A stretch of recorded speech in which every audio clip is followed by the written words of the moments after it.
আইনমন্ত্রীর পর্যবেক্ষণ অনুযায়ী বেগম জিয়ার বিদেশে চিকিৎসার সুযোগ নেই বললেন স্বরাষ্ট্রমন্ত্রী। চূড়ান্ত সিদ্ধান্ত নিতে সময় লাগবে আরও কয়েকদিন। গণতন্ত্রের কথা বলে হত্যাকারীদের আশ্রয় দেয় যুক্তরাষ্ট্র। বারবার অনুরোধের পরও কোনো মার্কিন প্রেসিডেন্টই বঙ্গবন্ধুর খুনিদের ফিরিয়ে দেননি বললেন প্রধানমন্ত্রী। এবং জটিলতা এড়িয়ে বিদেশে তৈরি পোশাক পাঠাতে স্বতন্ত্র অফডক স্থাপন সুবিধা চায় বিজিএমইএ। এনবিআরকে চিঠি, চট্টগ্রাম বন্দর রাজি থাকলেও অফডক মালিকদের ভিন্ন সুর।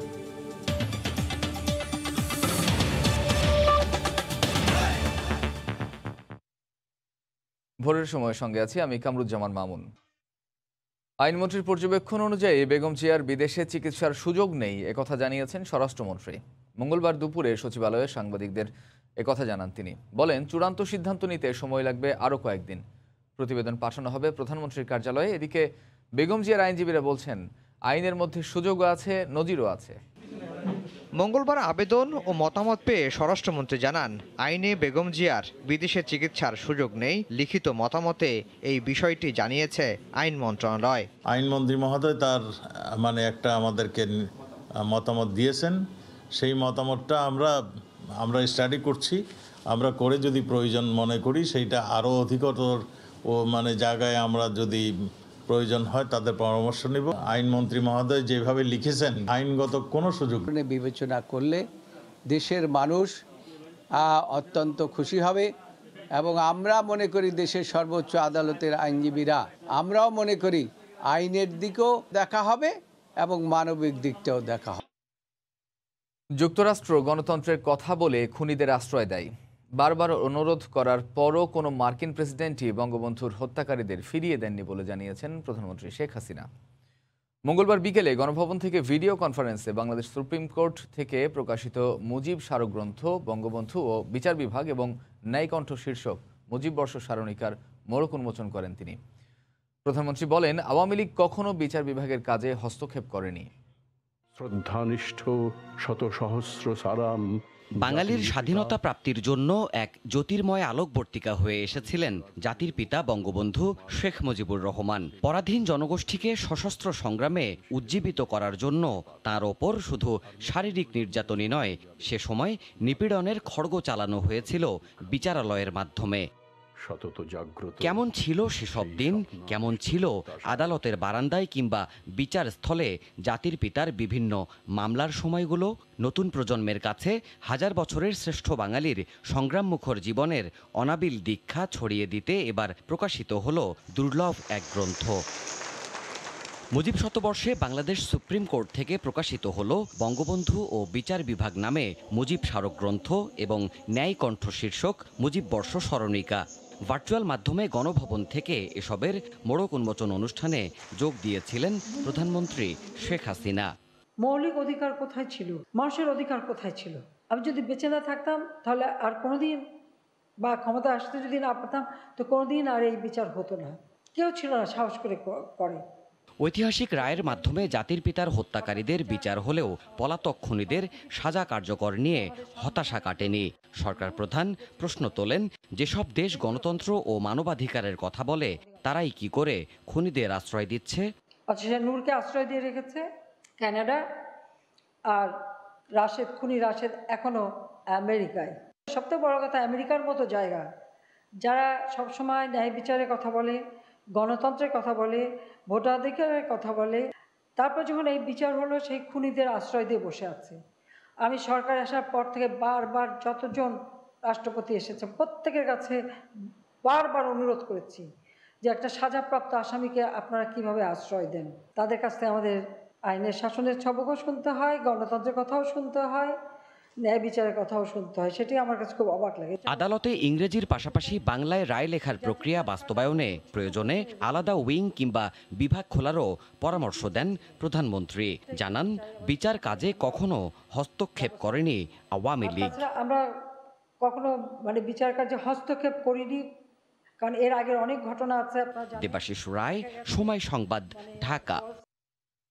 নির্বাচন কমিশন আইন প্রণয়ন সহ সাংবিধানিক পদাধিকারী ব্যক্তিদের সার্চ কমিটিতে রাখার প্রস্তাব দিয়ে রাষ্ট্রপতির সঙ্গে সংলাপে 6 দফা প্রস্তাবনা দিয়েছে আওয়ামী লীগের জোটসঙ্গী বাংলাদেশ ওয়ার্কার্স পার্টি। এছাড়া নির্বাচন কমিশনের 5 সদস্যের মধ্যে 2 জন নারী সদস্য রাখার প্রস্তাব করেছে দলটি। মঙ্গলবার বিকেলে 4টায় সংলাপে অংশ নিতে বঙ্গভবনে আসেন দলের সভাপতি রাশেদ খান মেনন সহ 7 সদস্যের প্রতিনিধি দল। 1 ঘন্টারও বেশি সময় সংলাপের পর বঙ্গভবন থেকে বেরিয়ে রাশেদ খান মেনন বলেন, স্বাধীন, নিরপেক্ষ এবং গ্রহণযোগ্য নির্বাচন কমিশন গঠনের লক্ষ্যে রাষ্ট্রপতির সঙ্গে রাজনৈতিক দলগুলোর সংলাপ রাজনীতিতে ইতিবাচক ভূমিকা রাখবে। দলীয় সরকারের অধীনে নির্বাচন ছাড়া বিকল্প কোনো পথ নেই বলেও মন্তব্য করেন মেনন।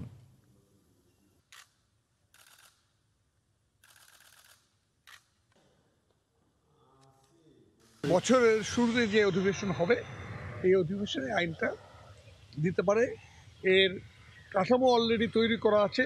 যাদের সাংবিধানিক পদাধিকার তারাই কেবলমাত্র সার্চ কমিটির সদস্য হবে। 2 হচ্ছে যাদের তারা নাম দেবেন সেটা পার্লামেন্ট ভেট করতে হবে। যারা এই কথা বলছেন যেটা নাটকে পানা, তারা নাটক যাতে না হয় তাহলে তার জন্য যে প্রয়োজন জনমত সংগঠিত করা, জনগণকে সংগঠিত করা, ঐক্যবদ্ধ করা, সে কাজটা করুন। করোনা ভাইরাসের নতুন ধরন ওমিক্রন ক্রমে পরাস্ত করছে একের পর এক দেশকে। বাংলাদেশকে সেই বিপর্যয়ের হাত থেকে বাঁচাতে পূর্ব সতর্কতা হিসেবে দেয়া শুরু হলো বুস্টার ডোজ। সুরক্ষা অ্যাপে সমন্বয় করে দেয়া হচ্ছে বুস্টার ডোজ। প্রথমেই পাচ্ছেন ষাটোর্ধ্ব ও ফ্রন্টলাইনাররা। এই টিকা নিতে পেরে বিষয়টিকে সাধুবাদ জানালেও সবারই অভিযোগ, ব্যবস্থাপনার কারণে ভোগান্তি পোহাতে হয় তাদের। 19 ডিসেম্বর আনুষ্ঠানিকভাবে বুস্টার ডোজ উদ্বোধন করা হলেও মঙ্গলবার থেকে রাজধানীতে শুরু হলো SMS পাওয়ার ভিত্তিতে টিকাদান। ঢাকা মেডিকেল ও কুর্মিটোলা জেনারেল হাসপাতালে 60 ঊর্ধ্ব ও সম্মুখ সারির যোদ্ধাদের দেয়া হয় বুস্টার ডোজ। টিকা পেয়ে স্বস্তি জানান অনেকে। প্রথম দিন নিতে পেরে আমি নিজেরা খুব গর্বিত মনে করতেছি। বুস্টার ডোজ নেওয়ার পরে আমি মনে করি যে ওনাদের মতো যারা বয়স্ক আছেন তারা আরও ইমিউনিটি হবে। তবে কারো কারো অভিযোগ, SMS পেয়ে টিকা কেন্দ্রে এলেও নানা ভোগান্তিতে পড়তে হচ্ছে তাদের। ভ্যাকসিন কার্ড যেটা কম্পিউটারে বের হয় সেটা নিয়ে আসছি, এখন ওরা বলে না এটা হবে না।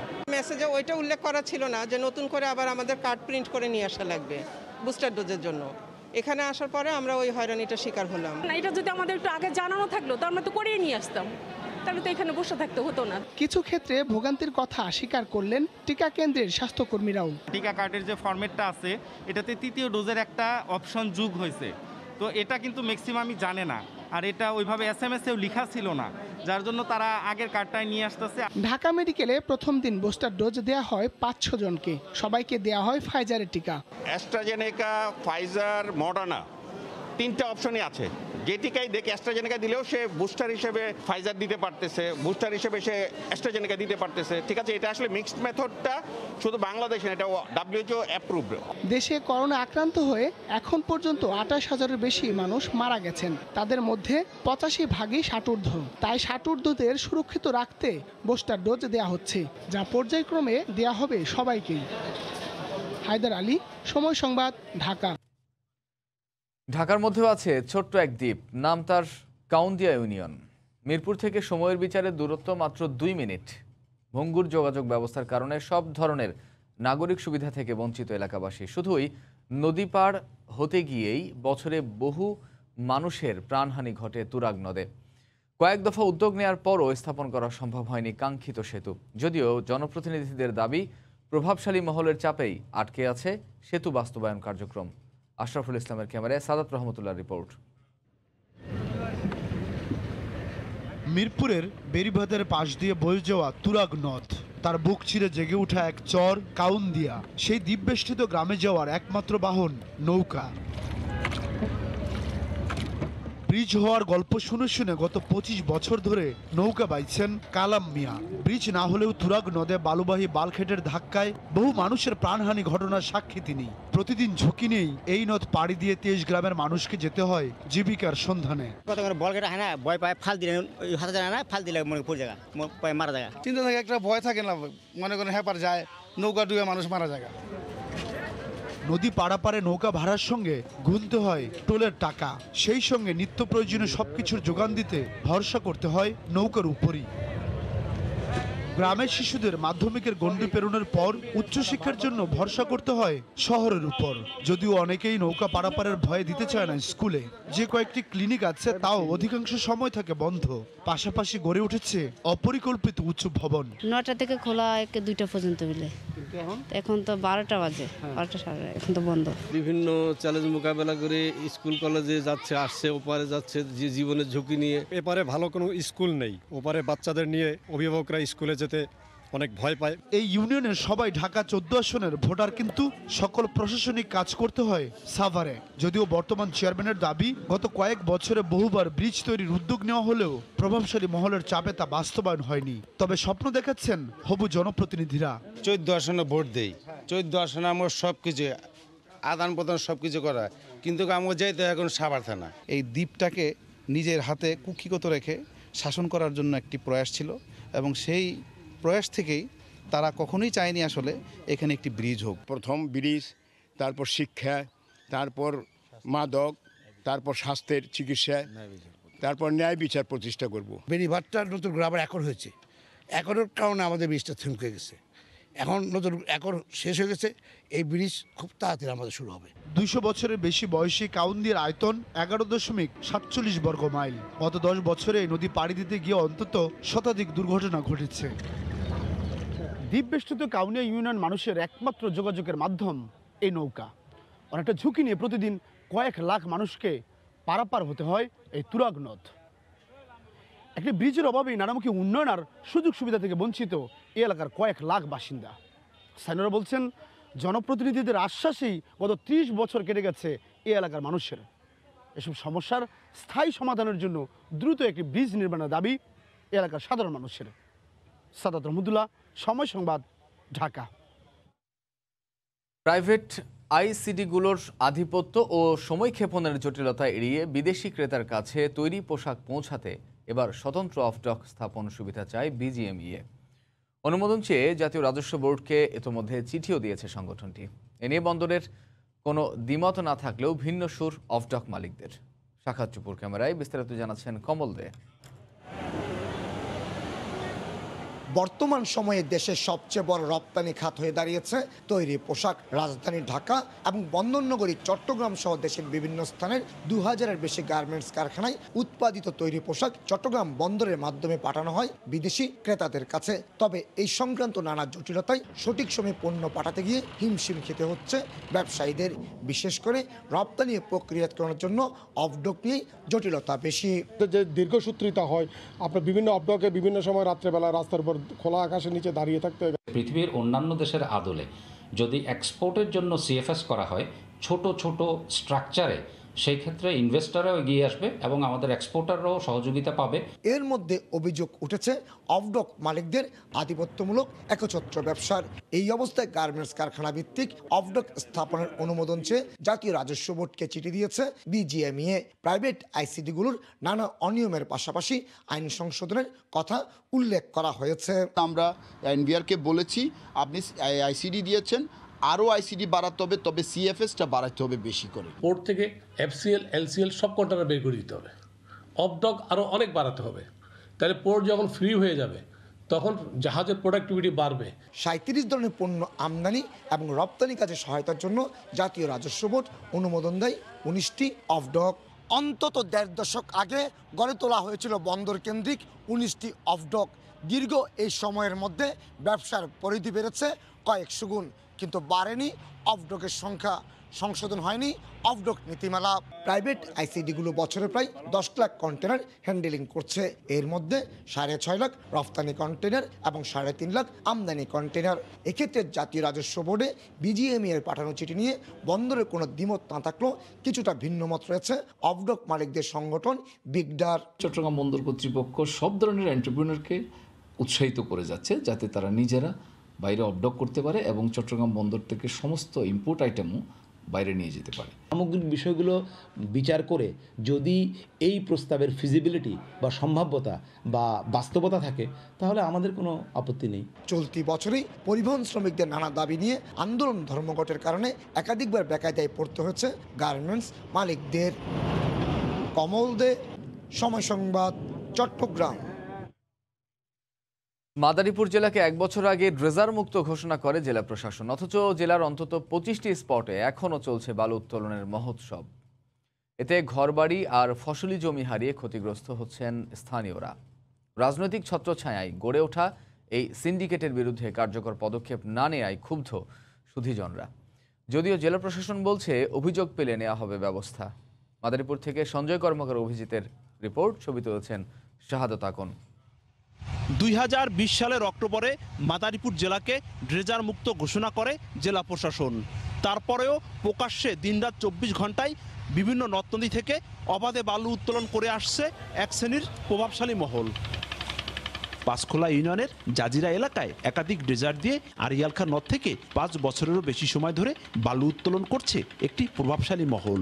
একই অবস্থা তাল্লুক, মহিষের চর, কালীরবাজার এলাকায়। দিনে ড্রেজার না চললেও রাত 8টা থেকে ভোর 5টা পর্যন্ত চলে বালু উত্তোলন। এছাড়া কালকিনির ফাঁসিয়াতলার লঞ্চঘাট, রামচন্দ্রপুর, রাজুরের গোয়ালবাথান, কবিরাজপুর, শিবচরের বহেরাতলা, কুতুবপুর, বাঁশকান্দি সহ জেলার অন্তত 25টি স্পটে নিয়মিত অবৈধভাবে বালু উত্তোলন করা হচ্ছে। এতে ভাঙছে নদ নদীর পার। বালু ব্যবসায়ীরা ক্ষমতাধারী হওয়ায় তাদের বিরুদ্ধে কথা বলতে ভয় পান ক্ষতিগ্রস্ত এলাকাবাসী। এই যে নদী কাটতে আছে, আমাকে তো মনে করেন থাকতেই করতে সমস্যা হইব। এই বালি কারণে আমরা নদীর পারে বাড়ি ঘর যা আছি সব নদীতে বিলীন করে নিয়ে যাইতে আছে বালি কাট দিয়া। আমরা সারা রাতের মধ্যে একটু পোলা ফোনলে একটু ঘুমাইতে পারি না। নদী গভীরতা হয়ে গেলে বাড়িঘর ভাঙ্গে যায়। যারা না এরা তো পাওয়ারশীল লোক, প্রতিবাদ করার মতো কোনো লোক নাই। রাজনৈতিক ছত্রছায়ায় গড়ে ওঠা এসব অবৈধ বালু ব্যবসায়ীদের বিরুদ্ধে কার্যকর পদক্ষেপ না নেয় ক্ষুব্ধ সুধীজনেরা। রাজনৈতিক প্রভাবশালীদের সহযোগিতাতেই এই কাজটি তারা করে যাচ্ছেন এবং আমি মনে করি যে তারাও হয়তো একটি শক্তিশালী সিন্ডিকেট, যে কারণে তারা কোনো নিয়ম কানুন বা কোনো নিষেধাজ্ঞাকে পরোয়া করছেন না। তবে জেলা প্রশাসন বলছে বালু উত্তোলনকারীদের বিরুদ্ধে অভিযান চলমান রয়েছে। আমাদের কাছে যখনই যে অভিযোগ আসছে, যে মুহূর্তে আসছে, সেই মুহূর্তে কিন্তু আমরা অভিযান পরিচালনা করছি। ঠিক আছে, আমরা ড্রেজার মুক্ত ঘোষণা করছি, এখানে কোনো ড্রেজার চলবে না। জেলার 5টি উপজেলায় পদ্মা, পালরদি, কীর্তিনাশা, ময়নাকাটা, কুমার, আরিয়ালখা, বিশারকান্দি সহ 10টি নদ নদী রয়েছে। এখান থেকে অবৈধভাবে বালু উত্তোলন করলেও কোনো ড্রেজার ব্যবসায়ী এ ব্যাপারে ক্যামেরার সামনে কথা বলতে রাজি হননি। সঞ্জয় কর্মকার অভিজিৎ, সময় সংবাদ, মাদারীপুর। সরবরাহ ভালো থাকলেও মাদারীপুরের পাইকারি আড়তগুলোতে কমছে না সবজির দাম। গত 1 মাস ধরে সবজির দাম বেড়েছে 1.5 থেকে 2 গুণ। খুচরা বাজারে এর প্রভাব পড়ায় ক্ষুব্ধ ক্রেতারাও। যদিও পরিবহন খরচ বৃদ্ধি আর বৃষ্টিতে সবজি নষ্ট হওয়ার কারণকেই দায়ী করছেন আড়তদার সমিতির নেতারা। মাদারীপুর থেকে শাহাদত আকনের ছবিতে সঞ্জয় কর্মকার অভিজিতের রিপোর্ট। মাদারীপুরের বিভিন্ন পাইকারি আড়তে বেড়েছে সবজির সরবরাহ, তবে বেড়েছে দামও। বছরের অন্যান্য সময়ের তুলনায় চলতি মৌসুমে সবজির সরবরাহ বেশি থাকলেও বাড়তি দামে ভোগান্তিতে সাধারণ মানুষ। আড়তদারদের দাবি, জ্বালানি খরচ বাড়ার পাশাপাশি বৃষ্টিতে সবজি নষ্ট হওয়ার কারণেই সবজির দাম বাড়ছে। চুয়াডাঙ্গা, মেহেরপুর, যশোর এই জায়গা থেকে এই মালটা ক্রয় হয়। ওই ক্রয় করার পরে গাড়ির ক্যারির খরচ 5,000 টাকা বৃদ্ধি হয়েছে আগের থেকে। এই 5,000 টাকা বৃদ্ধির কারণে হলো মালের দাম একটু বেশি। গত 1 মাস ধরে লাউ, কুমড়া, বাঁধাকপি, ফুলকপি সহ বিভিন্ন ধরনের সবজির দাম বেড়েছে 1.5 থেকে 2 গুণ। এ কারণে পাইকারদের বাড়তি দামে সবজি কিনতে হচ্ছে, যার প্রভাব পড়েছে খুচরা বাজারে। দাম বাড়ার কারণে কমছে পাইকারদের সংখ্যাও। পানিতে সব তলায় গেছে, সবজি এখন নাই, সংকট নাই। এই কারণে সবজির দাম, শাক সবজির দাম বেশি। বেচা কিনি এই বেশি এই কম। খুচরা বাজারে বেচা কিনা মোটামুটি, কিন্তু ওই যে পাইকারি পর্যায়ে তো কোনো দামে মালের দাম কমছে না। সব কিছু তরকারির দাম বেশি, এই কারণে কাস্টমারেরও কষ্ট হয়, দোকানদারেরও কষ্ট হয়, কারণ সবার পক্ষে সম্ভব না এত দাম দিয়ে তরকারি কেনা। কিছু কিছু মাল দাম কমে আবার বাড়ে, কমে আবার বাড়ে। ক্রেতারা খুব জ্বালা যন্ত্রণা করে, তারপর আমরা কিনি, তারপরে বিক্রি করি। আড়তগুলোতে প্রতিদিন ভোর 5টা থেকে সকাল 8টা পর্যন্ত চলে সবজি বেচা কেনা। শত বছরের পুরনো মাদারীপুর শহরের পুরান বাজারের করাচি বিড়ি রোড এলাকার অর্ধশত আড়তে প্রতিদিন 50 থেকে 60 লাখ টাকার কেনাবেচা হয়। এখানে সহস্রাধিক শ্রমিক কর্মচারী কাজ করে।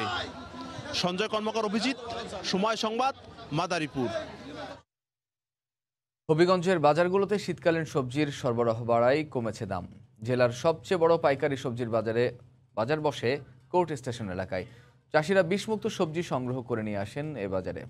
সেখানে আছেন সহকর্মী রাশেদ আহমদ খান। সরাসরি যাচ্ছি তার কাছে। রাশেদ,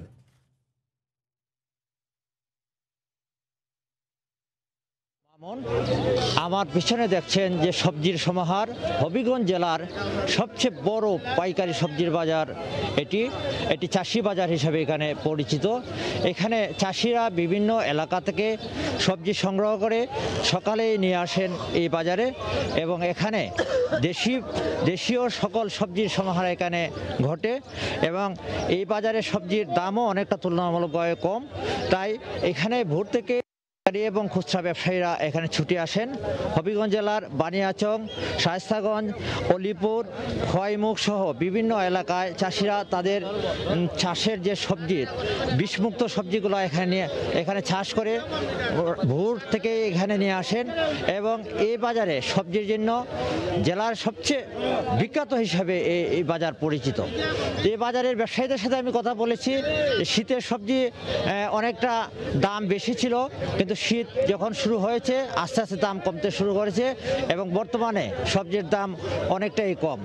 আমরা সবজি ব্যবসায়ীদের সাথে কথা বলেছিলাম, তারা আমাকে যেটুকু জানিয়েছেন যে এখানে বর্তমানে বাজারে ফুলকপি 30 টাকা, আপনার পাতাকপি 40 টাকা, টমেটো 40 টাকা, তারপর মূলা 10 টাকা, তারপর আপনার লাউ শাক এগুলা আপনার একসাথে কেজি হিসাবে বিক্রি হচ্ছে, প্রতি কেজি 20 টাকা করে।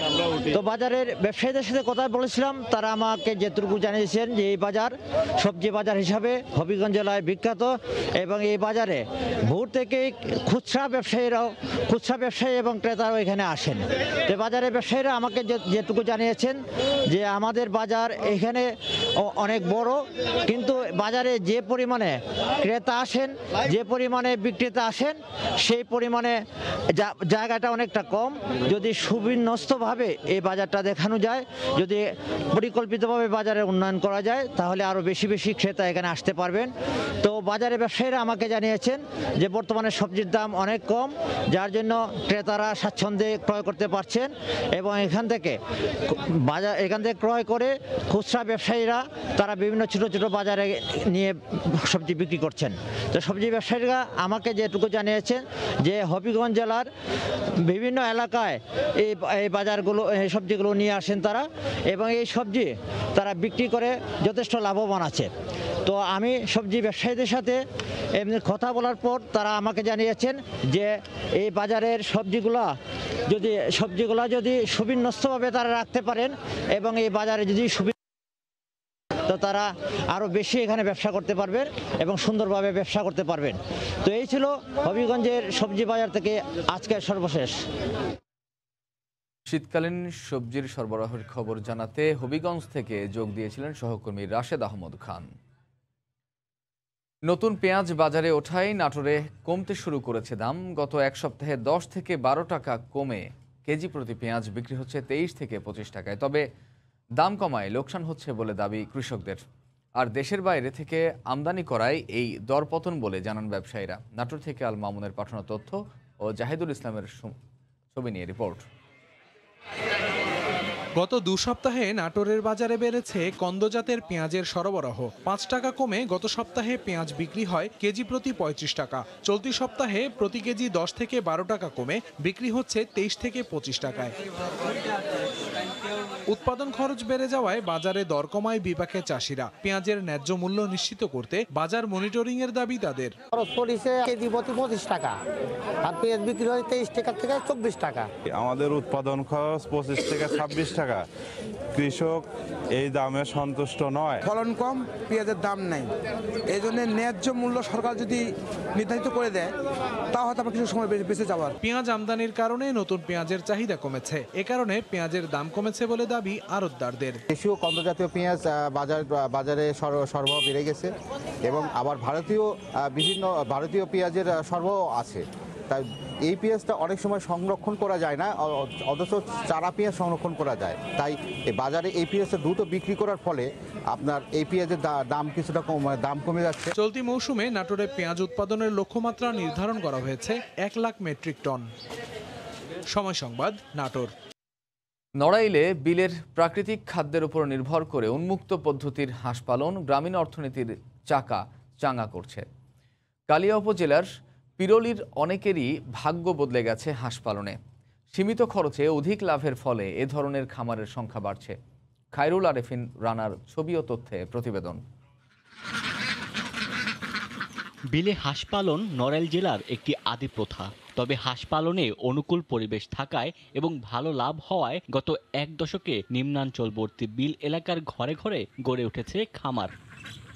পিরোলি গ্রামের হুমায়ুন শেখ, একটা সময় ছিল যখন অভাব পিছু ছাড়ত না তার সংসারে। দিনমজুর খেটে সামান্য উপার্জনে স্ত্রীর সন্তান নিয়ে খেয়ে না খেয়ে দিন কাটত তার। বছর 10 আগে ঋণ নিয়ে খামার করে স্বাবলম্বী হয়েছেন তিনি। শুধু হুমায়ুন নন, এলাকার অনেকেরই ভাগ্যের চাকা বদলেছে হাঁস পালনে। খামার থেকে ডিম সংগ্রহ আর মৌসুম শেষে বাজারে হাঁস বিক্রি করে প্রচুর অর্থ উপার্জন করেন খামারিরা। ঘর বাঁধিয়েছি, মাটি কাটা কাটিয়েছি, এবার 1.5 লাখ 3 লাখ টাকা বই খাতো রাখিয়েছি।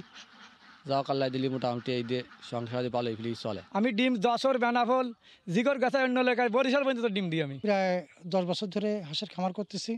খামার করে আমি লাভবান। এই হাঁস পানি যে কদিন থাকবে এই কদিন এরা এখানে রাখবে, তারপরে অন্য এলাকায় নিয়ে যাবে। হাঁসগুলো আমরা মূলত এখানে পুষি প্রাকৃতিক পরিবেশে, বিলে খাই এবং আমাদের এই সম্পূরক খাবারও দিতে হয়। হাঁস পালনের প্রশিক্ষণ সহ নানা সহায়তার কথা জানান জেলার প্রাণী সম্পদ কর্মকর্তা। ডাক প্লেগ এবং ডাক কলেরা, তো এই দুইটা রোগের বিরুদ্ধে আমরা সরকারিভাবে ভ্যাকসিন, যেটা সবচেয়ে কার্যকরী, আমরা ভ্যাকসিনটা এনশিওর করি এবং তাদের কোনো রোগ বালাই হলে আমরা তাৎক্ষণিকভাবে ভেটেরিনারি যে সাপোর্টটা সেটা আমরা দিয়ে থাকি। আমি প্রত্যেকটা খামারির সাথে দেখা করি এবং প্রত্যেকটা খামারির সাথে আমার কথা হয়। খামারির পাশে থাকি আমি, তাদের যে সুবিধা অসুবিধা আছে তাদের সবগুলোই আমি দেখাশোনা করি। প্রাণী সম্পদ বিভাগের তথ্য মতে জেলায় 3 শতাধিক খামারে রয়েছে অন্তত 1.5 লাখ হাঁস। এইসব খামার থেকে প্রতি মাসে ন্যূনতম 2.25 লাখ টাকা আয় হয়। সময় সংবাদ, নড়াইল। সংযুক্ত আরব আমিরাতগামী যাত্রীদের জন্য অতিরিক্ত বিমান ভাড়ায় নাভিশ্বাস উঠেছে প্রবাসী বাংলাদেশিদের মধ্যে। এয়ারলাইন্সগুলোর এই অত্যাচার থেকে বাঁচার জন্য প্রধানমন্ত্রীর জরুরি হস্তক্ষেপ কামনা করেছেন প্রবাসীরা। শিবলি আল সাদিকের রিপোর্ট। বেশ কিছুদিন ধরেই সংযুক্ত আরব আমিরাত ও বাংলাদেশগামী যাত্রীদের অসহনীয় বিমান ভাড়া গুনতে হচ্ছে। 4 গুণের বেশি বিমান ভাড়া দিয়ে এই রুটে আসা যাওয়া এখন খুবই অসহনীয় হয়ে উঠেছে। হাজার হাজার প্রবাসী বাংলাদেশি ভাড়ার টাকা জোগাড় করতে না পেরে চাকরি হারানো সহ নানা শঙ্কায় পড়েছেন। একের পর এক হয়রানির কারণে তারা প্রধানমন্ত্রীর জরুরি হস্তক্ষেপ কামনা করেছেন। বিমানের ভাড়া বাড়ানোর দরুন দুবাই থেকে প্রবাসীরা দেশে ফিরতে পারতেছে না, আর প্রবাস থেকে দেশে গিয়ে দেশের থেকে ফিরতে পারতেছে না। প্রধানমন্ত্রী আমাদের দিকে একটু দৃষ্টি দেয়, আমরা সব জায়গায় নির্যাতিত। প্রবাসীদের অভিযোগ, বাংলাদেশ বিমানের কারণে বাকি এয়ারলাইন্সগুলো সেই সুযোগটি গ্রহণ করছে। পার্শ্ববর্তী দেশ থেকে যেখানে আসা যাওয়া খরচ হচ্ছে মাত্র 20 থেকে 25 হাজার টাকা, সেখানে 1 লাখ থেকে 1,20,000 টাকা গুনতে হচ্ছে প্রবাসীদের। অসাধু চক্রের সিন্ডিকেটের কারণে লাখ লাখ টাকা লোকসানের মুখে পড়ছেন প্রবাসীরা। আমাদের কান্ট্রির পাশাপাশি যেমন ইন্ডিয়া, পাকিস্তান বেশি দূরত্ব না, কিন্তু ওরা ইজিভাবে আসতেছে, ইজিভাবে যাচ্ছে। কোনো ধরনের হয়রানি, এই যে টিকিট, এই সমস্ত কোনো সিন্ডিকেট, কোনো প্রবলেম এদের হচ্ছে না। যারা স্বল্প আয়ের আমাদের শ্রমিকরা যারা বাংলাদেশ থেকে আসতেছে, তাদের এই বৃদ্ধির কারণে 1 লক্ষ টাকার উপরে যদি হয়, তারা কিন্তু এইভাবে আসতে কিন্তু তাদের জন্য অনেক কষ্টকর হবে। এদিকে বহু প্রবাসী বিভিন্ন প্রতিষ্ঠান থেকে 2 বছর বা 3 বছর পর ছুটি পেয়েও ভাড়ার টাকা জোগাড় করতে না পেরে দেশে যেতে পারছে না। এতে অসহায় হয়ে প্রবাসী দিন পার করছেন অনেকে। অন্যদিকে জমানো অর্থ এবং সম্পত্তি বিক্রি করেও টিকিটের টাকা যোগান দিতে হিমশিম খাচ্ছেন আমিরাতের যাত্রীরা। শিবলি আল সাদিক, সময় সংবাদ, সংযুক্ত আরব আমিরাত। অতীতের সব রেকর্ড ভেঙে ফ্রান্সে একদিনে করোনায় আক্রান্ত 1,80,000 মানুষ। ওমিক্রন সংক্রমণ রোধে ও পরিস্থিতির ভয়াবহতায় জারি করা হয়েছে বেশ কিছু বিধিনিষেধ। প্রতিষ্ঠানের কর্মকর্তা কর্মচারীদের সপ্তাহে অন্তত 3 দিন বাধ্যতামূলকভাবে ঘরে বসে অনলাইনে কাজের নির্দেশ প্রদান করা হয়েছে। বর্তমান পরিস্থিতিতে উদ্বেগ আর শঙ্কায় রয়েছেন সাধারণ মানুষ। ফ্রান্স থেকে আরও জানাচ্ছেন লুৎফুর রহমান বাবু। অতীতের সকল রেকর্ড ভেঙে ফ্রান্সে একদিনে করোনায় আক্রান্ত হয়েছেন 1,80,000 মানুষ। নতুন বছরকে কেন্দ্র করে করোনা ভাইরাসের নতুন ভেরিয়েন্ট ওমিক্রন যাতে না ছড়াতে পারে, দেশটির প্রধানমন্ত্রী জন কাস্তেক্স বিধিনিষেধ আরোপের একদিনের মাথায় দেশটিতে করোনা আক্রান্তের এই নতুন রেকর্ড স্থাপন হলো। আর নতুন বিধিনিষেধ অনুসারে বিভিন্ন প্রতিষ্ঠানের কর্মকর্তা কর্মচারীদের সপ্তাহে অন্তত 3 দিন বাধ্যতামূলকভাবে ঘরে বসেই অনলাইনে কাজ করার নির্দেশ প্রদান করা হয়েছে। সেই সাথে জনসমাগম স্থল, গণপরিবহন, ক্যাফে, বার, সিনেমা ও স্পোর্টস সেন্টারগুলিতে দাঁড়িয়ে খাবার গ্রহণ করা যাবে না বলেও জানানো হয়েছে, যা আগামী 3রা জানুয়ারি থেকে কার্যকর হবে। নতুন এই নির্দেশনায় ইনডোরে 2000 ও আউটডোরে 5000 মানুষ একসাথে মিলিত হতে পারবেন বলেও জানা গেছে। এদিকে আগামী 3রা জানুয়ারি দেশটির শিক্ষা প্রতিষ্ঠানগুলো খুলে দেয়া হবে। সব মিলিয়ে সাধারণ মানুষের মনের মধ্যে এখন বিরাজ করছে উদ্বেগ আর উৎকণ্ঠা। গত বছরের তুলনায় এবছরে বাচ্চারা আক্রান্ত হচ্ছে, তো এই নিয়ে আমাদের মাঝে আতঙ্ক বিরাজ করছে, কারণ সামনে জানুয়ারি 3 তারিখ থেকে স্কুলগুলো আবার খুলে যাচ্ছে। পরবর্তীতে কি হবে, আমার বাচ্চাও স্কুলে যাবে, অনেক বাচ্চাদের সঙ্গেই দেখা যায় অনেক বেশি রিলেটেড থাকে, তো ওই ক্ষেত্রে বাচ্চারা তো যেহেতু ইফেক্টেড হচ্ছে বেশি, সো এই ক্ষেত্রে আমাদের অনেক বেশি আতঙ্ক কাজ করছে। বাঙালিরাও খুব বেশি আক্রান্ত হচ্ছে, আগের চেয়ে অনেক বেশি। এখানে সরকারের কিছু বিধিনিষেধ আরোপ করা হয়েছে যে রেস্টুরেন্ট, বার এখানে বসে আপনি দাঁড়িয়ে খেতে পারবেন না, বসে খেতে হবে। সুতরাং সব দিক দিয়ে মিলিয়ে আসলে আমরা একটা আতঙ্কের ভিতরেই পার করছি এই সময়টা। অন্যদিকে দ্বিতীয় ডোজ থেকে তৃতীয় ডোজের সময়ের পার্থক্য কমিয়ে নিয়ে আসা হয়েছে 3 মাসে। এদিকে দেশটির প্রধানমন্ত্রী জন কাস্তিয়াক্স সবাইকে নতুন এই বিধিনিষেধ মানার জন্য আহ্বান জানিয়েছেন। সরকারের তরফ থেকে বলা হচ্ছে সংকট মোকাবেলায় সব ধরনের পদক্ষেপ নিচ্ছে তারা। আমল হোসেন বাবু, সময় সংবাদ, প্যারিস। গার্মেন্টসের গ্রাম মুন্সিগঞ্জের সিপাহীপাড়ায় ঘরে ঘরে তৈরি হচ্ছে শীতের পোশাক। রাজধানীর বড় বড় বিপণী বিতানের আকর্ষণীয় পোশাক তৈরি হয় এখানেই। সেখানে আছেন রিপোর্টার নাসিরউদ্দিন উজ্জ্বল। সরাসরি যাচ্ছি তার কাছে। উজ্জ্বল, মামুন, আপনি যেমনটি বলছিলেন ঠিক তেমনি দেখছি এই ঘরের ভিতরে কিন্তু ছোট্ট যে গার্মেন্টস, সেখানে কি কাজ চলছে এবং এই কনকনে শীতের মধ্যে কিন্তু এই কাজ আর কাজ। এবং আপনাদের যদি একটু দেখাতে পারি যে এখানে যেই ড্রেসগুলো তৈরি হচ্ছে সেখানে কিন্তু শীতের পোশাক তৈরি হচ্ছে শিশুদের, এবং পাশে বড়দের পোশাকও রয়েছে। এবং এই যে পোশাকগুলো, এখানে যে পোশাকটি আপনি দেখছেন, এই শিশুদের পোশাকটি তারা কিন্তু এখন বিক্রি করছে 80 টাকা থেকে 100 টাকা করে। এবং এই প্রতিটি পোশাক কিন্তু ওনারা সদরঘাট এবং ঢাকার কালীগঞ্জে এবং নারায়ণগঞ্জ সহ বিভিন্ন স্থানে পাইকারি বিক্রি করছে। এবং এই পাইকারি বিক্রির পরে কিন্তু এই পোশাকগুলো তারা বলছেন যে বসুন্ধরা সহ বিভিন্ন যে অভিজাত বিপণী বিতানগুলো আছে সেখানে কিন্তু প্রতিটি ব্র্যান্ডিং হয়ে তারা সেগুলো 250 টাকা পর্যন্ত বিক্রি হচ্ছে। কিন্তু তাদের এই পোশাকে কিন্তু মাত্র প্রতিটিতে 10 টাকা লাভ হচ্ছে। এবং নানা রকম চ্যালেঞ্জের মধ্যে কিন্তু তারা এই গার্মেন্টসে পরিচালনা করছেন। তো আমরা এখন কথা বলবো এখানকার এই গার্মেন্টসটির যে মালিক লিখন শেখ। লিখন শেখ, আপনি যদি আমাদেরকে একটু জানাতেন যে আপনাদের এই যে গার্মেন্টস পরিচালনা করছেন এবং এই ঘরের ভিতরে এত পরিবেশ, তো এতে আপনার কি চ্যালেঞ্জ রয়েছে? আপনি আমাদেরকে বলছিলেন যে আপনাদের এখন নানা রকম চ্যালেঞ্জ চলছে, চ্যালেঞ্জটা কি একটু বলবেন? চ্যালেঞ্জটা আমরা আর কি প্রোডাকশনের উপরে ভিত্তি করে গার্মেন্টস টিকে রাখছি। আমাদের ঘামের পয়সা মজুরি আসে না, আমরা মাত্র 5 থেকে 10 টাকা বিনিময়ে মাল লাভ করে বিক্রি করি ঢাকা, নারায়ণগঞ্জ এবং অন্য জায়গায়। কিন্তু তারা আমাদের থেকে কিনে নিয়ে তারা 20 টাকা লাভ করে। এবং বড় বড় বসুন্ধরা, অন্য কমপ্লেক্সে তারা এই মালগুলো 200 থেকে 250 টাকা বিক্রি করে। কিন্তু আমরা যে এত কষ্ট করে শ্রমিক দিয়ে মাল তৈরি করি, কিন্তু আমরা ন্যায্য পয়সা পাই না। আমাদের ঘামের মজুরি, শুকানোর পয়সা আমরা পাই না। পুঁজির কথা বলছিলেন। পুঁজি আমরা আমাদের ব্যাংক 2 বছর করোনা আমরা অনেক ক্ষতিগ্রস্তর মধ্যে আমরা ব্যাংকের কাছে ক্ষুদ্র ঋণ চাইতে গেলে তারা আমাদের কাছ থেকে অনেক কাগজপত্র চায়। তারা আমাদের কাছ থেকে 25টি ব্যাংকের চেক চায়, বাড়ির দলিল চায় এবং ট্রেড লাইসেন্স চায়, অন্য আবশ্যপত্র। ধন্যবাদ আপনাকে। তো লিখন শেখ বলছিলেন তাদের চ্যালেঞ্জের কথা। তো এখানে আপনারা দেখছেন যে এই গার্মেন্টসে যারা কাজ করছেন এবং এখানে কিন্তু তারা এইভাবে প্রতিদিন কিন্তু এই ভোর থেকে শুরু করে দিয়ে তারা যে কাজ করেন সেটি কিন্তু রাত অবধি চলে। এবং এখন আপনারা দেখছেন যে শীতের পোশাক তৈরি হচ্ছে। এই শীতের পোশাক ছাড়াও কিন্তু এখানে হরেক রকমের যে তাদের ড্রেস আছে বড়দের এবং ছোট ছোটদের এই সব রকমের যে রকমারি ড্রেস সেগুলো কিন্তু এখানে তৈরি হচ্ছে এবং নানা রকম কারুকাজের এই ড্রেসগুলো কিন্তু চলে যাচ্ছে বিভিন্ন স্থানে এবং এই ড্রেস ঘিরে কিন্তু নানা রকম বাণিজ্য চলছে সব স্থানে। কিন্তু তাদের যে ঘাম, সেই ঘাম শুকানোর আগেও কিন্তু তারা মজুরি পাচ্ছে না অনেকেই, এবং তাদের অনেক রকম ঋণগ্রস্ত হতে হচ্ছে। তো এই ছিল এখানকার সবশেষ। মামুন। নোবেল পুরস্কার জয়ী মাদার তেরেসার প্রতিষ্ঠান মিশনারিজ অব চ্যারিটির বিদেশি অর্থায়ন বাতিল করেছে ভারত সরকার। ধর্মান্তরকরণ সহ বেশ কিছু অভিযোগে এই সিদ্ধান্ত নেওয়া হয়েছে বলে জানিয়েছে দেশটির স্বরাষ্ট্র মন্ত্রণালয়। বিজেপি সরকারের এমন সিদ্ধান্ত মানবিকতা বিরোধী বলে আখ্যা দিয়েছেন পশ্চিমবঙ্গের মুখ্যমন্ত্রী মমতা বন্দ্যোপাধ্যায়। বিতর্কিত সিদ্ধান্ত নিয়ে ভারতে এবার সমালোচনার মুখে পড়েছে মোদী সরকার। সোমবার নোবেল পুরস্কার জয়ী মাদার তেরেসার প্রতিষ্ঠান মিশনারিজ অব চ্যারিটিতে যে কোনো বিদেশি অর্থায়ন বাতিল করে বিজেপি সরকার। এরপর থেকেই আলোড়ন শুরু হয় প্রতিষ্ঠানটির সদর দপ্তর কলকাতায়। এক বিবৃতিতে ভারতের স্বরাষ্ট্র মন্ত্রণালয় জানায়, প্রতিষ্ঠানটির বিরুদ্ধে আপত্তিকর নানা অভিযোগ রয়েছে। এরই অংশ হিসেবে আপাতত এই সিদ্ধান্ত নেওয়া হয়েছে।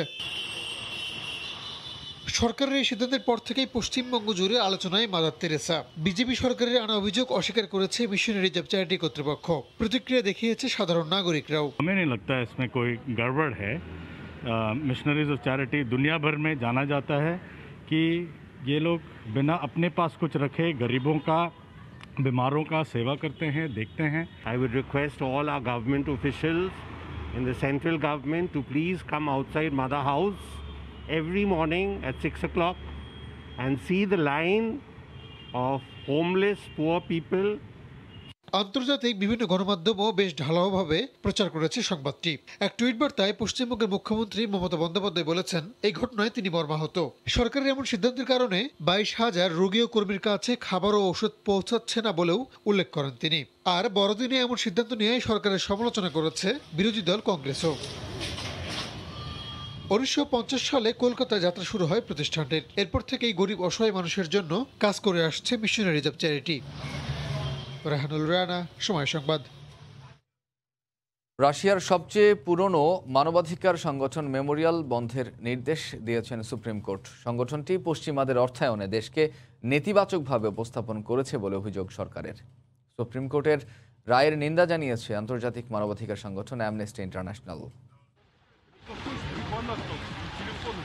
মঙ্গলবার সকাল থেকেই রাশিয়া সুপ্রিম কোর্টের সামনে অবস্থান নেন দেশটির সবচেয়ে পুরনো মানবাধিকার সংগঠন মেমোরিয়ালের কর্মীরা। আবেদন একটাই, যেন স্বাভাবিক কার্যক্রম চালাতে পারে প্রতিষ্ঠানটি। তবে দেশটির পুরনো ও সুপরিচিত মানবাধিকার সংগঠনটির কার্যক্রম বন্ধের নির্দেশ দেন সুপ্রিম কোর্ট। রায়ে জানানো হয়, সংগঠনটি রাশিয়ার বিদেশি এজেন্ট সংক্রান্ত আইন লঙ্ঘন করেছে। একই সঙ্গে দেশের ভাবমূর্তি নষ্টে লিপ্ত থাকায় এই রায়। আদালতের এমন রায়কে লজ্জাজনক বলে আখ্যা দিয়েছেন মেমোরিয়ালের আইনজীবীরা। নিন্দা জানিয়েছে প্রতিষ্ঠানটির কর্মকর্তারাও। অ্যামনেস্টি ইন্টারন্যাশনালও রায়ের নিন্দা জানিয়েছে।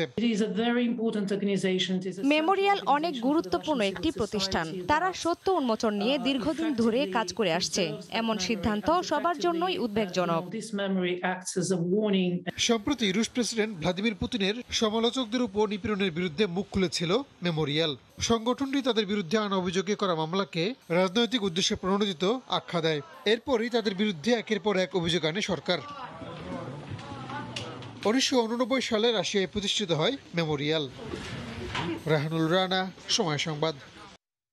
আনুষ্ঠানিকভাবে বাংলাদেশ ক্রিকেট বোর্ড বিসিবির ক্রিকেট অপারেশনসের দায়িত্ব নিলেন নতুন চেয়ারম্যান জালাল ইউনুস। দায়িত্ব নিয়েই আমূল কোনো পরিবর্তন নয়, কাজ করতে চান ধাপে ধাপে। বললেন, বিশেষ গুরুত্ব দেওয়া হবে পাইপলাইন সমৃদ্ধ করতে, বাড়বে এ দলের ব্যস্ততাও। জালাল ইউনুসকে সব ধরনের সহযোগিতার অঙ্গীকার এই বিভাগের সাবেক চেয়ারম্যান আকরাম খানের। ক্রিকেট অপারেশনসের সদ্য সাবেক আর বর্তমান চেয়ারম্যানের এই ছবিটা দেশের ক্রিকেটের জন্য স্বস্তির। আনুষ্ঠানিকভাবে দায়িত্ব নেওয়ার প্রথম দিনই আকরাম খানের কাছ থেকে মিলল উষ্ণ শুভেচ্ছা।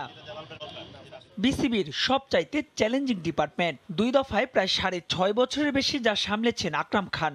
নতুন চ্যালেঞ্জটা কতটুকু চ্যালেঞ্জিং জালাল ইউনুসের কাছে পথটা যে মসৃণ নয় তা ঠিকই জানা সাবেক এই টাইগার পেসারের, যেখানে প্রধান লক্ষ্য নতুন বছরেই খেই হারানো দলটাকে ট্র্যাকে ফেরানোর। ক্রিকেটে একটা বছর খারাপ যায়, আবার একটা বছর ভালো হয়। আমি এটাতে বিশ্বাস করি যে এখন হয়তো একটু খারাপ সময় যাচ্ছে, ইনশাআল্লাহ আমরা আবার ঠিক রাইট ট্র্যাকে চলে আসব এবং রাইট ট্র্যাকে আসার জন্য আমাদের সবারই এখানে চেষ্টা করতে হবে, সেটাই আমার প্রথম চ্যালেঞ্জ। নিজের দায়িত্বে আকরাম খান কতটুকু সফল বা ব্যর্থ ছিলেন সে হিসেবে না গিয়ে এই পর্ষদে তার সাহায্য চাইলেন জালাল ইউনুস। অঙ্গীকার মিলল আকরাম খানের কাছ থেকেও। He will be always there. Operation না থাকলেও কিন্তু ক্রিকেট পরিচালনার ক্ষেত্রে যেগুলো অনেক কিছু অ্যাক্টিভিটিস আছে সেই জায়গায় কিন্তু আকরামও থাকবে, আমরা একসাথে কাজ করব। জালাল ভাই এখানে আসছেন এবং জালাল ভাই আমার সিনিয়র, ওদিক দিয়ে তো আমি ভেরি লাকি যে উনি আমি যে দায়িত্বে ছিলাম উনি ওটাতে আসছেন এবং উনি এসে কিন্তু প্রথম দিন আমাকে বলেছেন যে আকরাম আমাকে তোমার প্রয়োজন হতে পারে, আমি বললাম যে আমি সবসময় আপনার সাথে আছি এবং আপনার যে ধরনের কাজও আমি করব। দায়িত্ব নিয়ে এবার জাতীয় দলের পাশাপাশি এ দলেরও ব্যস্ততা বাড়াতে চান জালাল ইউনুস। আসছে বছরে একাধিক ট্যুরের জন্য চলছে আলোচনা। খেলা না থাকলেও এ দলকে রাখা হবে অনুশীলনে। মাহবুব রিমন, সময় সংবাদ, ঢাকা। বাংলাদেশ ক্রিকেট লিগের খবর। 3 দিনেই ম্যাচ জিতে নিয়েছে উত্তরাঞ্চল। পূর্বাঞ্চলকে 6 উইকেটে হারিয়েছে তারা। তৃতীয় দিনে নিজেদের দ্বিতীয় ইনিংসে ব্যাট করতে নেমে মাত্র 128 রানে গুটিয়ে যায় পূর্বাঞ্চল। জবাবে 4 উইকেট হারিয়ে লক্ষ্যে পৌঁছে যায় উত্তরাঞ্চল। আরেক ম্যাচে নিজেদের প্রথম ইনিংসে মধ্যাঞ্চল থেকে 100 রানে পিছিয়ে দক্ষিণাঞ্চল। অমিত তৌহিদদের সেঞ্চুরিতে তৃতীয় দিন শেষে সাউথ জোনের সংগ্রহ 5 উইকেটে 381 রান। প্রথম ইনিংসে ব্যাটিং ব্যর্থতার পর ম্যাচ বাঁচানোর দ্বিতীয় ইনিংসেও আশাহত করেছে পূর্বাঞ্চলের ব্যাটাররা। 3 দিনে দলীয় 17 রান নিয়ে দিন শুরু করেন ইমরুল কায়েস এবং মোহাম্মদ আশরাফুল। বিপিএলে দল না পাওয়া আশরাফুলের ব্যাট হাসেনি এদিনও। আগের দিনের 14 রানের সাথে মাত্র 4 রান যোগ করেই ফিরেছেন প্যাভিলিয়নে। অন্য প্রান্তে থাকা ইমরুলের ব্যাটে আসে মাত্র 23 রান। এরপর আসা শামসুর রহমান, শাহাদাত হোসেন, আফিফরা খেলতে পারেননি টেস্ট মেজাজে। মিডল অর্ডার গুড়িয়ে দেন স্পিনার সঞ্জামুল ইসলাম। দলীয় 121 থেকে 141 রানের মধ্যেই 3 উইকেট হারায় ইস্ট জোন। শেষ দিকে স্পিনার নাইমের ব্যাট থেকে আসে ইনিংস সেরা 45 রান। তানভীর ইসলাম ছিলেন অপরাজিত 130 রানে। দ্বিতীয় ইনিংসে পূর্বাঞ্চলের সংগ্রহ দাঁড়ায় 110 রান। উত্তরাঞ্চলের হয়ে 8 উইকেট নিয়েছেন সঞ্জামুল ইসলাম। মামুলি লক্ষ্যটা পাড়ি দিতে অবশ্য খানিকটা ভুগতে হয়েছে উত্তরাঞ্চলকে। 22 রানের ওপেনিং জুটিতে মাত্র 19 রানে ফেরেন তানজিদ হাসান। অভিজ্ঞ জুনায়েদ সিদ্দিকী খেলেছেন কিছুটা দেখে শুনে। 3 নম্বরে আসা তানভীর হায়দার ব্যর্থ হয়েছেন, ফিরেছেন মাত্র 7 রানে। অভিজ্ঞ নাইম চেষ্টা করেছেন দলের হাল ধরার, তবে 52 বলে 28 রানে ফেরেন এই ব্যাটার। অবশ্য ততক্ষণে দল অনেকটাই জয়ের বন্দরে। শেষ দিকে অধিনায়ক মার্শাল আইয়ুব এবং মাহিদুল অঙ্কন মিলে নিরাপদে পাড়ি দিয়েছেন বাকিটা পথ। একদিন বাকি থাকতে 6 উইকেটের জয় নিশ্চিত হয় উত্তরাঞ্চলের। 3 ম্যাচে 1টি জয়, 1টি হার আর ড্রয়ে 10 পয়েন্ট নিয়ে আছে টেবিলের 2 নম্বরে। চট্টগ্রামে আরেক ম্যাচে 1 উইকেটে 92 রান নিয়ে দিন শুরু করেন থিতু হওয়া পিনাক ঘোষ এবং অমিত হাসান। 67 রানের ইনিংসটা 74 রানে থামে পিনাকের। তবে অন্য প্রান্তে অবিচল ছিলেন অমিত হাসান, খেলেছেন পাকা টেস্ট মেজাজে। 4 নম্বরে আসা ছন্দে থাকা তৌহিদ হৃদয়কে নিয়ে খেলেন দেখে শুনে। 50 তুলে নিয়ে এগিয়েছেন শতকের পথে। অন্যদিকে যোগ্য সঙ্গ দিয়েছেন আগের ম্যাচে ডাবল সেঞ্চুরি করা হৃদয়। অমিত সেঞ্চুরি তুলে নিয়ে 275 বলে 117 রানে থামেন। আর তৌহিদ হৃদয় খেলেছেন কিছুটা আগ্রাসী ঢঙে। 155 বলে 122 রান করেন এই ডানহাতি। নিরাপদে দিন শেষ করেছেন জাকির হোসেন এবং অধিনায়ক ফরহাদ রেজা। 5 উইকেটে তৃতীয় দিন শেষ করে 381 রানে। তারেক হোসেন শিমুল, সময় সংবাদ। এ পর্যায়ে শীর্ষ সংবাদগুলো জানিয়ে দিচ্ছে আরেকবার। গণতন্ত্রের কথা বলে হত্যাকারীদের আশ্রয় দেয় যুক্তরাষ্ট্র। বারবার অনুরোধের পরও কোনো মার্কিন প্রেসিডেন্টই বঙ্গবন্ধুর খুনিদের ফিরিয়ে দেননি বললেন প্রধানমন্ত্রী। এবং জটিলতা এড়িয়ে বিদেশে তৈরি পোশাক পাঠাতে স্বতন্ত্র অফডক স্থাপন সুবিধা চায় বিজিএমইএ। এনবিআরকে চিঠি। চট্টগ্রাম বন্দর রাজি থাকলেও অফডক মালিকদের ভিন্ন সুর। এই ছিল ভোরের সময়ে, সঙ্গে থাকুন সময়ের।